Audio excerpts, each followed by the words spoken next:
Itu selalu bicara tentang Rasulullah, tidak berbicara tentang hukum. Rasulullah begini dan begitu, Rasulullah begini dan begitu, Rasulullah begini dan begitu. Dan saya lihat itu, mohon maaf ya, kayaknya nggak ada yang ibadah kayak di Kalimantan. Nanti antum kesana lah, musolanya Guru Sekumpul.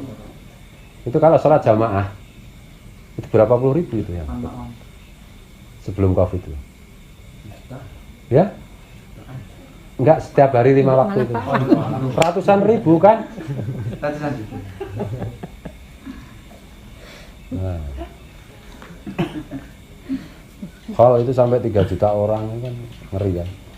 Pusat hall di sini sampai Parangtritis sana masih orang, sampai Kaliurang sana masih. Radiusnya itu 25 kilo. Diduduki orang. Ya karena itu selalu yang dibicarakan Rasulullah. Hukum itu kan nanti khilafah. Ini belum ada kejelasan diadakan apa enggak? Udah libur. Oh libur. Ya kan ditutup sana. Ya daripada difitnah kan ditutup. Saya waktu pengumuman ditutup, musola ditutup itu kan saya langsung WA Haji Sarkani. Ini isyarah apa guru? Apa? Ada pesan dari pemerintah. Oh ini pesan dari pemerintah. Suruh berhenti ya. Semua guru itu didatangi. Ya nggak apa-apa lah yang namanya fitnah kan. Daripada rame Pak Kiai, ya bener. Jadi sholat jamaah aja kayak di Madinah, kayak di Mekah. 5 waktu dan pakai wiridan panjang. Jangan salah loh. Kayak di Yaman itu loh. Habis maghrib ya ada pakai baca surat Yasin, pakai tabarok, pakai apa Ratibul Haddad. Nah itu panjang. Subuh juga begitu. Panjang pakai Yasin, pakai Waqingah, pakai tahlil, pakai Wirdul Latif ya. Dan itu jamaah ikut loh. Dan tertib loh. Nah itu karena yang di itu Rasulullah terus. Rasulullah begini dan begitu. Wabil khusus kan hadis tentang itu tuh. Tentang proses penciptaan itu. Tentang nur Rasulullah. Kalau Habib Ahmad tempel itu gimana dakwah di Jogja? Beliau itu kan ya. Beliau itu kan keramat gitu ya. Beliau keramat. Jadi semua di sini itu kan ada dulu ada Kiai semua Mbah Marzuki ya, almarhum Kiai Marzuki. Kemudian di Kudus itu ada Kiai siapa? Oh, Arwani. Kemudian ada Gusme. Kemudian ada Bunyai Nur siapa nih? Nur Rahmah ya? Nur Hasanah ya? Mbah Abdul Jamal. Itu kan 4 orang itu dijadikan satu kelas oleh Nabi Khidir. Diajari Nabi Khidir, belajar sama Nabi Khidir. 4 orang itu yang paling kecil itu Bunyai Nur, masih anak-anak, yang lain udah Mbah Kiai Marzuki udah sepuh. Nah itu Bunyai Nur itu cerita, ketemu Yaqdah dengan Rasulullah itu Nabi Khidir bilang, kalau kamu mau ketemu Yaqdah dengan Rasul, datangi Habib Ahmad Tempel. Habib Ahmad Tempel, oh iya kamu disuruh ya Nabi Khidir untuk ketemu datukku ya, benar lagi nanti datukku datang, bentar tunggu. Nah gitu, dan memang benar-benar Yaqdah melihat. Iya, benar-benar melihat salaman macam-macam. Nah itu Habib Tempel. Habib Tempel itu kan bukan ulama, tapi karomahnya memang luar biasa. Nah itu amalannya apa? Biar kita selalu tanda tanya. Maksudnya? Ya Allah sampai memberikan karomat sebesar itu. Ya karena memang dia nggak punya guru, nggak punya ini. Tubuhnya cacat, kemudian Rasulullah sayang, didatangi, diajar sama Rasulullah, gimana? Muridnya Rasulullah, gimana sih? Habib Ahmad itu gurunya Rasulullah itu. Nggak punya guru, yang lainnya nggak ada. Ya memang begitu sih. Nah itu kan pilihan ya. Dzalika fadlullah yu'tihi may yasha. Ini itu. Kalau saya itu begini, saya malah nggak pengen seperti itu. Saya yang penting cinta aja. Kalau cinta kan nanti surganya sama. Kalau sama dengan dia berat kan itu. Wali-wali kan ujiannya berat, balaknya kan besar. Aku malas dapat balak kayak gitu. Padahal targetnya surganya sama kan itu. Ya udah cinta aja selesai. Ada cerita itu, ada seorang Habib. Udah agak datang ke guru sekumpul. Nah, mungkin ini ya, teman-teman Banjarmasin pernah dengar cerita. Itu kan agak populer ya. Ada banyak santri abah guru yang di situ. Nah, Habib ini kan merasa dirinya wali. Guru sekumpul bilang kamu belum wali. Tapi kalau dia kan marah, cemberut aja. Tapi kalau kamu mau jadi wali ya nggak apa-apa, nanti saya mohonkan kepada Datuk Umum. Lihat, jadi wali. Mau saya? Ya, wahai Rasulullah, ini cucumu pengen jadi wali, jadikan dia wali. Ya biar nyoba-nyobalah, gimana rasanya jadi wali kan? Dah, kami Rasulullah bilang, dituruti sama Rasul, kamu udah jadi wali sama, pulang tuh, nanti kalau nggak kuat, nelpon saya. Begitu sampai rumah itu, ya, guru sekolah masih, tunggu aja nanti, Habib itu telepon sama saya. Ya benar telepon. Gimana rasanya? Enak kan jadi wali? Aduh tolong, sakit semua, istriku juga sakit, anak gitu. Nah, kadang-kadang harus begitu. Ibadahnya banyak, balaknya banyak, kan wali itu kan kayak gitu. Aku mau balak itu masalahnya. Surganya aja bareng, kan? Balaknya itu yang nggak kuat gitu loh. Makanya kalau saya ya gitulah. Terpaksa misalnya gini, kalau yang paling punya hak untuk jadi wali kan para habib. Kalau di luar habib kan prosentasinya lebih kecil dan tidak akan pernah sampai kutub kan. Kalau saya jadi habib loh, kalau saya terpaksa jadi wali nggak apa-apa. Tapi kalau bisa nggak usah. Yang penting nanti surganya bareng Rasulullah kan gitu. Enak itu. Mau kayak Habib Ahmad Tempel, ya? Mau kayak yang di Jawa Timur tuh Habib siapa? Ya enggak, yang hallnya besar itu. Tanggul. Ah ya, Habib Soleh Tanggul. Mau? Apa dikira nggak berat itu? Itu loh. Kita mandek ya? Enggak, tadi yang pertanyaannya yang kayak dibilang Pak, idza arafa sabab zal al-ajab. Ya, itu menurut antum gimana? Enggak, maksudnya sekedar anak pengen tahu orang bagaimana tentang kewalian Habib Ahmad. Oh, itu. Terus sejarahnya itu enggak terlalu sih. Sejarah yang satu-satunya yang populer di masyarakat itu adalah bahwa beliau kebingungan karena ayahnya meninggal, nggak ada sumber penghasilan, kemudian beliau jalan, terus di masjid Keraton Jogja itu beliau sholat dari zuhur sampai isya sampai tengah malam, sama takmirnya itu bilang ini masjidnya mau dikunci, kalau kamu mau di dalam masjid ya nggak apa, tapi tak kunci, baru pagi nanti dibuka menjelang subuh. Tapi kalau mau keluar ya saya mau kunci. Tapi mau saya di sini aja. Nah disitulah beliau ditemui Rasul. Cuma itu aja sejarahnya. Habis itu tahu-tahu sekti aja. Jadi bukan dari from zero to hero itu tadi langsung itu. Udah pulang nanti udah ulama-ulama Habib datang kepadamu minta doamu. Rasulullah bilang itu dan benar sejak saat itu. Jadi nggak bisa dilacak. Makanya kalau saya bilang ya bagaimana jalan kewaliannya? Ya itu tanya datukmu sendiri. Aku nggak tahu itu, yang ngajari datukmu langsung itu. Kan gitu toh. Dan karena memang secara secara zahir itu nggak mungkin sih Habib Ahmad dapat guru macam-macam itu, dapat murabi dan seterusnya, itu nggak mungkin. Makanya Rasulullah sendiri yang turun kan gitu. Guru sekumpul aja ke situ. Dan di Burdah itu kan juga tawasulnya kan juga kepada Habib Ahmad juga. Guru sekumpul pasti kalau ke Jawa pasti ke situ. Pasti. Kemarin kami disuruh ke situ juga. Iya. Sudah ketemu? Udah, coba. Sebelum ke sini kan situ dulu. Kalau perspektifnya itu paranormal ya, perdukunan ya. Makam kan, makam sudah berabad-abad itu kan kayak gimana perasaannya gitu. Yang baru itu kayak, ya cuma gitu kan. Tapi Habib Ahmad itu kan makamnya baru. Tapi rasanya itu kayak jutaan tahun ini. Makam yang sudah ratusan tahun gitu loh. Padahal makamnya kan baru gitu. Belum ada satu abad, yang tahun berapa? 90-an kan meninggalnya. Iya. benar. Tapi terasa seperti ini makam dari abad ke sekian gitu loh. Saya terus terang kalau pusing ya ke situ. Kalau nggak pusing ya enggak. Pusingnya ada muskilat dalam perasaan saya, dalam hati saya. Ini begini. Beb, ini aku bingung. Ini yang ngajari kan datukmu. Kasih tahu aku. Kamu wali soalnya. Dah gitu aja. Assalamualaikum. Loh aku mau baca Yasin ya diketawain beliau kan. Lah Yasinmu jelek kayak gitu. Fase aja enggak, apalagi ikhlas kan itu toh. Ya udah enggak usah baca apa-apa. Salam cinta, Beb. aku pusing. Dah. Nah gitu ya, nanti pulang pokoknya beres. Ya entah jawab entah enggak, nyatanya saya pulang beres. Nah, berarti kan jawab. Kadang-kadang begitu. Tapi antum jangan, kalau saya kan belum pernah ke Yaman.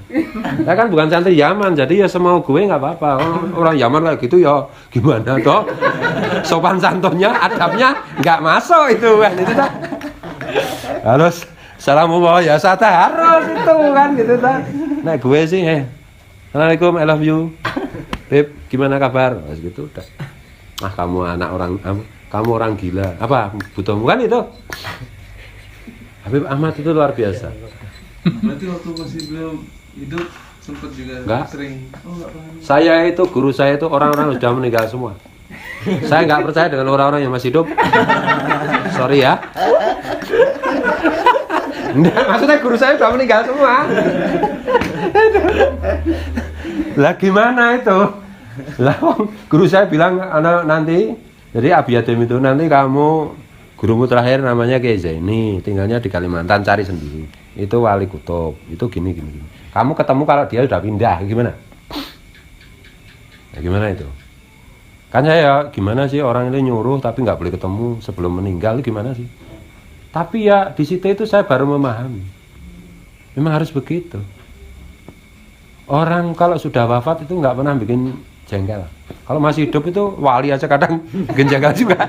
Kalau udah wafat itu adanya cuma nuruti dan memanjakan. Nah gitu loh. Aku seneng makanya berguru sama orang yang sudah meninggal. Tuh. Ya, ya. Dulu itu di Wonokromo, di Jeran, di pesantren. Mau ketemu Rasulullah ngimpi itu sulitnya minta ampun dan nggak dikasih ampun, jadi tetap sulit. Oh, pakai metodenya guru sekumpulan itu gampang banget itu. Setiap kita mau tidur baca salat itu udah 15 kali, udah. Kadang-kadang kita malu toh. Sampai ditemui Rasulullah itu sembunyi aja. Malu soalnya kan itu. Pendosa kok. Lah gitu loh.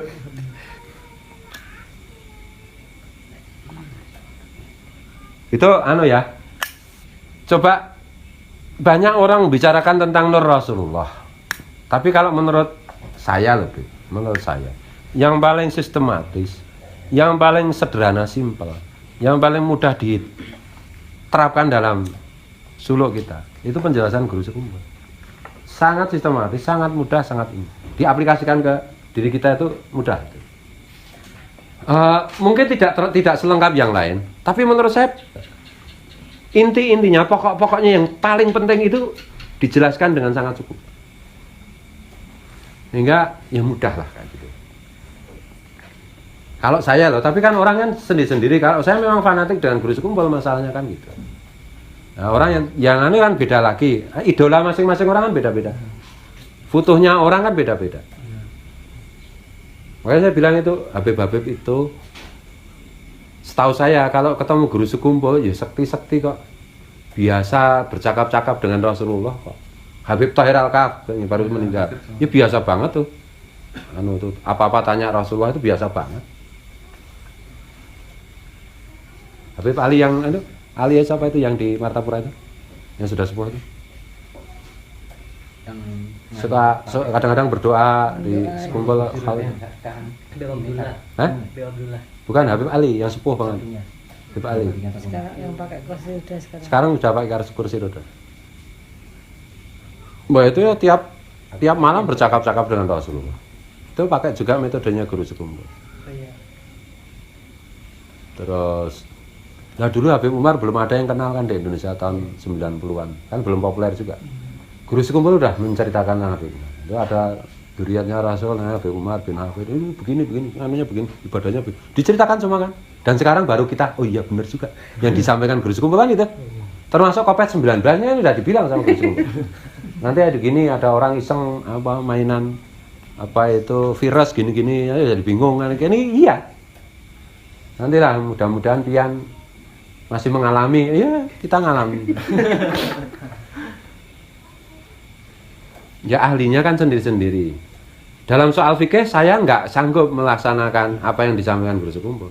Tapi dalam soal penjelasan mengenai Nur Rasulullah Aku fanatik banget itu. Ya dulu Kalimantan kan nggak ada yang menghargai Habib kan.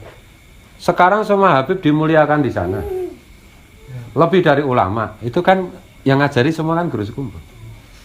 Oh itu ya dulu ya nggak pernah. Itu saya dengar cerita itu nggak. Pakai baju putih aja jarang dulu. Maulid Al-Habsyi juga. Iya, Al-Habsyi itu menjadi populer kan guru sekumpul. Maka saya yakin guru sekumpul itu ala Idrus. Tidak mungkin orang punya kedudukan setinggi itu kecuali dia seorang Habib. Tidak mungkin dia bukan Habib. Itu loh. Anaknya Sutono ya nggak bisa. Karena memang ada syarat khusus toh kayak gitu. Untuk menyatukan diri dengan Rasulullah itu yang paling cepat kan ya kalau jasadnya membawa jasadnya Rasul kan. Nah makanya yang bisa sampai kayak gitu itu pasti Habib. Meskipun tidak tercatat kan gitu. Itu persoalan lain. Ada Habib dari Banjarmasin Sepuh itu siapa itu? Yang ketemu di tempatnya Bang Hasan tuh. Ulama tapi ya dia humul juga nggak jarang bicara. Sepuh banget. Sama anak-anaknya itu. Oh itu Habib itu luar biasa ngeri. Ya anu lah. Saya itu nggak bisa ngelayani dia kok. Didahului terus kok Habib. Mau ngambil minum, saya duluan. Mau ngambil nasi di duluan ini iya, gitu. Oh jangan gitu Beb, saya nanti katulan itu kualat itu. Enggak, saya dulu kamu mau dimuhum kan itu. Iya sih. Tapi ya jangan gitu-gitu amat Beb. Enggak, harus begitu Pak Kiai. Saya tanya sama dia. Saya tanya, ini boleh pro, boleh kontra ya. Tapi dia Habib kayaknya Basim itu, Basim. Bukan Basim. Pak Abud apa Basim saya lupa. Pak B. Pak Eropa. Itu saya tanya, guru sekumpul itu gimana itu Habib apa bukan? Bukan. Oh gitu, bukan. Oh, kok bukan? Iya bukan. Guru sekumpul itu bukan Habib, tapi Sayyidul Habaib. Ah gitu. Iya ngomong begitu dia. Dia ulama besar itu. Dia bukan orang sembarangan, bukan sekedar Habib. Dia ulama beneran. Saya tahunya itu Haji Kerman, ini ulama besar ini Habib. Ini dasar ini gini-gini ya gitu. Tapi beliau nggak pernah ikut ceramah macam-macam. Memang tugasnya di rumah. Itu. Ya, iya masa itu kaum Fatimuhum dong. Tidak ada yang lebih melayani para Habib selain guru sekumpul. Saya mau tanya itu ulama mana yang lebih melayani Habib daripada guru sekumpul. Saya mau tanya sedunia ini. Untuk abad ini siapa yang lebih melayani para Habib selain guru sekumpul? Kan itu dah. Hall itu 3 juta orang kan. Mau masuk musola kan sulitnya minta ampun. Dan sekali lagi nggak dikasih ampun, jadi tetap sulit. Coba misalnya Habib nanti di sana, ya ketemu saya. Ya, saya kan tester Habib. Dan itu. Dia ini, di rumah Hasanuddin biasanya kan orang Jawa kan cari saya. Oh Gus Fuad.